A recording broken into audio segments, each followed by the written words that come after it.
separate video tutorial on how to drop a class, because that's very important. A lot of students miss the drop deadline. Okay, remember we log in at the top here, My BC, put in our student ID,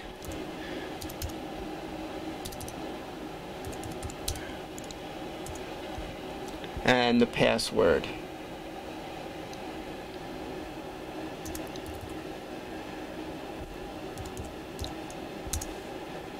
Okay, once in, we go back to registration up here, click Add Drop again, select the term. We're selecting Winter 2013, select term. Okay, and these are the classes we had registered for. Now, very important to read on your schedule the difference between drop and withdraw. Here the withdraw deadline says March 22nd.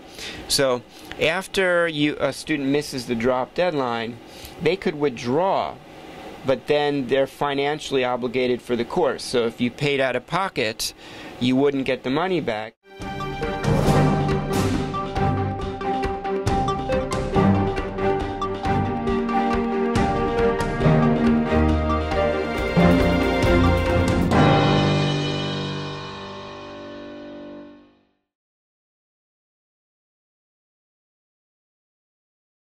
Many students are undecided whether they should simply withdraw from the class or audit instead.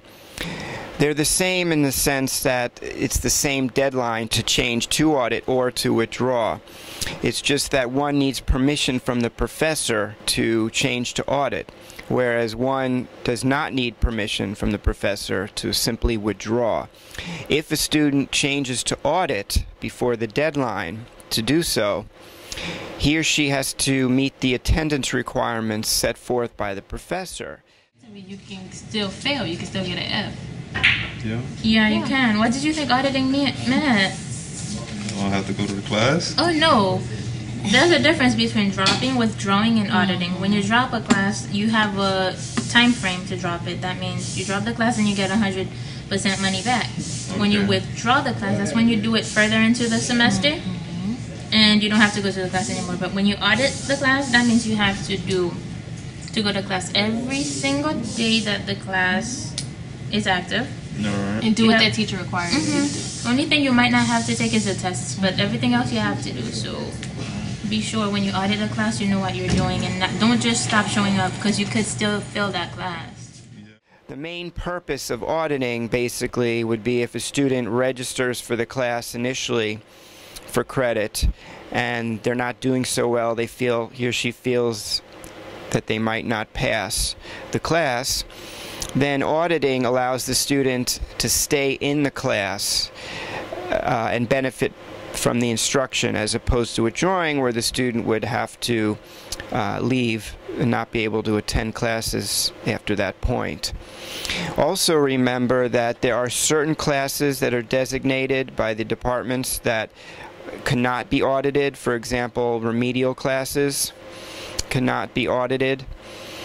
And also remember that a student pays the same price. So, for example, if a student registers initially for the class as audit instead of credit, the student is still paying the same amount.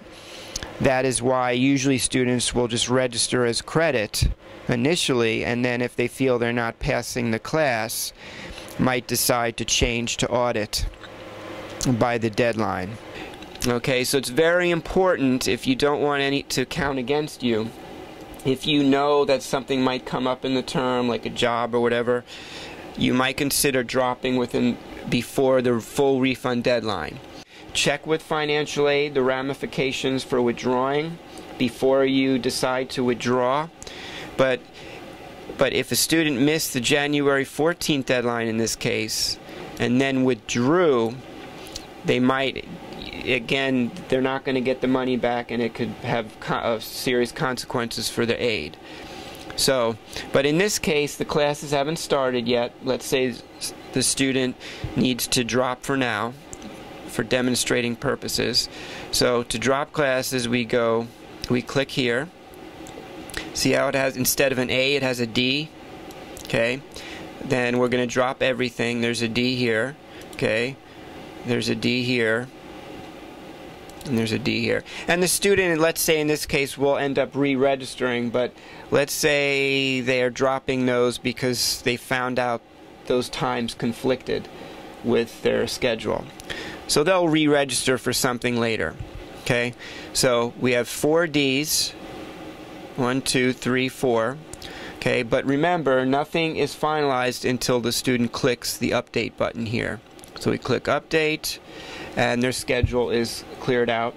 I always tell students that once you drop, you need to print out proof as a copy, a paper copy, to show that the courses are off of your transcript. Because a lot of students come to us stating that they dropped the class, and at the end of the term we see F's in their transcripts. They were never dropped.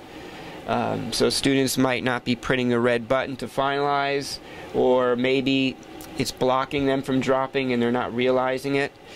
So if you need help, you could always go to registration, especially if it doesn't work.